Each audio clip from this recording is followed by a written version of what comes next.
আপনারা জিজ্ঞাসা করে দেখেন আচ্ছা, সাংবাদিক ভাইরা আপনারা যা আছেন ঘটনার কথা বলি ভাই। আর ঘটনা হচ্ছে যে কোনো সাংবাদিক বা সোশ্যাল মিডিয়ায় যারা কন্টেন্ট ক্রিয়েটার আছি আমরা, আপনাদের কমিটির অনুমতি নিয়ে কি ভিডিও কেউ বানাইছে?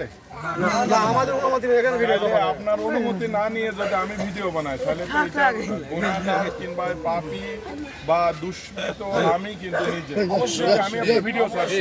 অবশ্যই আমি তো বলেছি আমি একটু পাগলদেরকে বলি, যেহেতু 1 মাস মেলা চলছে, এই মেলাতে কোনো অঘটন ঘটেছে কিনা পাগলরা একটু বলবেন please? না না, এখানে কোনো অঘটন ঘটে নাই। এখানে কোনো অঘটন ঘটে নাই। মাঝারে কোনো অঘটন ঘটে না না না না না, কমিটি যে কথাটা বললে কথা কি ঠিক? এটা কথা ঠিক। কমিটি কি বললে এটা কি ঠিক কমিটি আছে? যা বলছে তার কথা ঠিক। কিন্তু আমরা এখানে পুরো 1 মাস ধরে আজকে বাবা, আমরা এখানে আজকে 35 বছর ধরে আসি।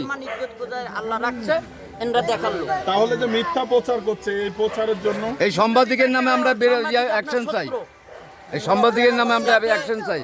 এই মিথ্যা অপবাদ দেওয়া একটা অলির নামে বা এই কমিটির নামে, আমরা তার নামে অ্যাকশন চাই। তার আইডি থেকে ওই ইয়াটাকে ডিলিট করতে হবে। আমরা খারাপ হইলে আসতাম না না আর আমরা সেই ধরনের আমরা আজকে 35 বছর ধরে এই জায়গায় আসি বাবা, কিন্তু এরকম আচরণ কোনো